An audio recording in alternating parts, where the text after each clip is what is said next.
Exam tonic 10 कदम part 13 में मैं MS. Akhtar आपका स्वागत करता हूं और आज का हमारा टॉपिक है Macavity the mystery cat composed by T S. Eliot. Dear students, याद रखेंगे मैकेविटी द मिस्ट्री कैट एक कविता है और इसका कवि है T S. Eliot, Thomas Stearns Elliott.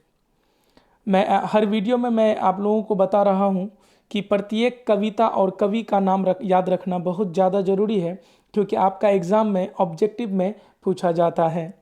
Exam में इस प्रकार पूछा जा सकता है, Macavity the mystery cat has been written by dash, तो आपका आंसर होगा टी.एस. एलियट। तो चलिए, आज का हमारा पहला क्वेश्चन है, Macavity the mystery cat is a dash poem. तो आज का हमारा क्वेश्चन है, Macavity the mystery cat is a dash poem. Macavity the mystery cat एक डैश कविता है। तो कौन सी कविता है? नेचर पोएम है या वॉर पोएम है, लाइट पोएम है या पीपल्स पोएम है? डियर स्टूडेंट्स, याद रखेंगे Macavity the mystery cat is a light poem. Macavity the mystery cat एक लाइट पोएम है। चलिए चलते हैं हम लोग नेक्स्ट क्वेश्चन की ओर। हमारा अगला क्वेश्चन है question number second, T S. Eliot was born in dash. T S. Eliot का जन्म डैश में हुआ। मतलब टी.एस. एलियट का जन्म कहाँ हुआ? इंग्लैंड में, यूएसए में, इंडिया में या रूस में? तो डियर फ्रेंड्स, याद रखेंगे T S. Eliot was born in USA. T S. Eliot का जन्म यूनाइटेड स्टेट्स ऑफ अमेरिका में हुआ। चलिए चलते हैं थर्ड क्वेश्चन में।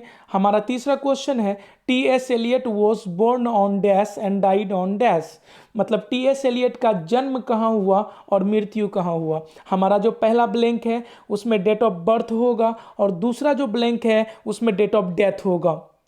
तो याद रखेंगे टी.एस. एलियट का जन्म 1888 में हुआ है और इसका मृत्यु हुआ 1965 ईस्वी में। इसलिए पहला ब्लैंक में 1888 आएगा और दूसरा ब्लैंक में 1965 आएगा, अर्थात आपका आंसर होगा ए।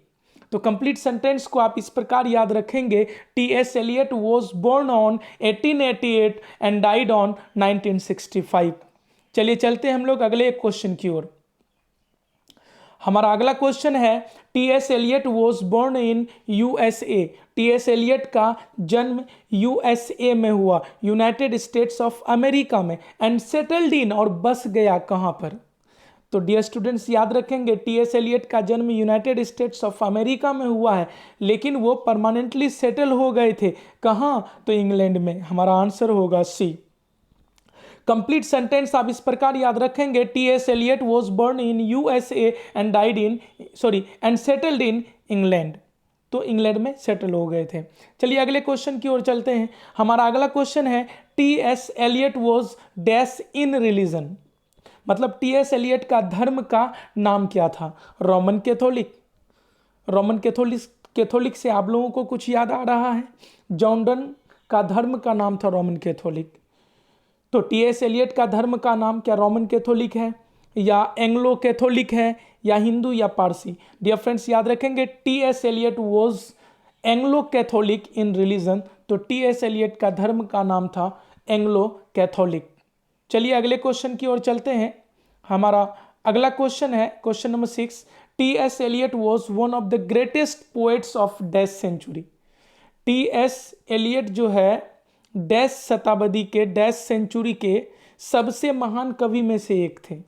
तो किस सदी के? तो 20th century. T S. Eliot was one of the greatest poet of 20th century.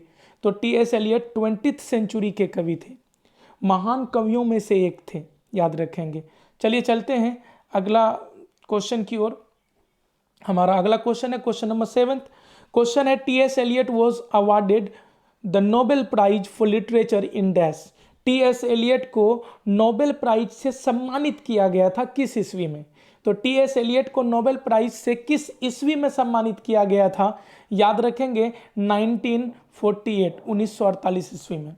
तो कंप्लीट सेंटेंस आप इस प्रकार याद रखेंगे, T S. Eliot was awarded the Nobel prize for literature in 1948। हमारा अगला क्वेश्चन है, द वेस्टलैंड।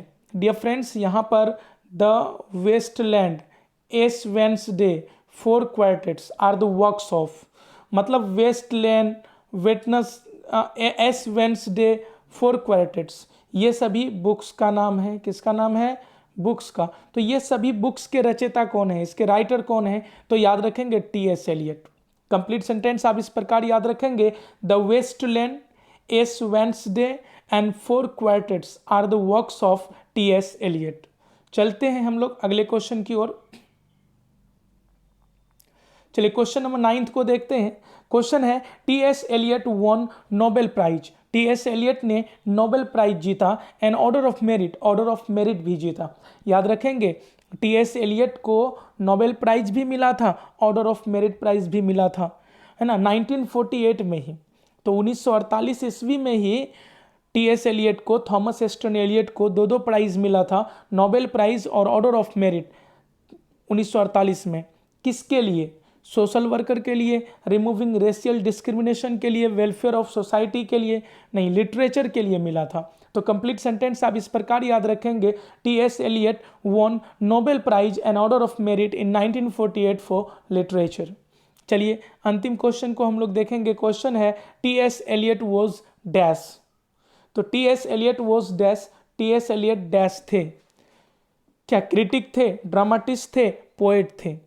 याद रखेंगे टी.एस. एलियट क्रिटिक भी थे, आलोचक, ड्रामाटिस्ट भी थे, नाटककार, पोएट भी थे, कवि। इसलिए हमारा आंसर होगा all. Thanks for watching my video. जल्द ही मिलते हैं हम लोग दूसरे पार्ट में।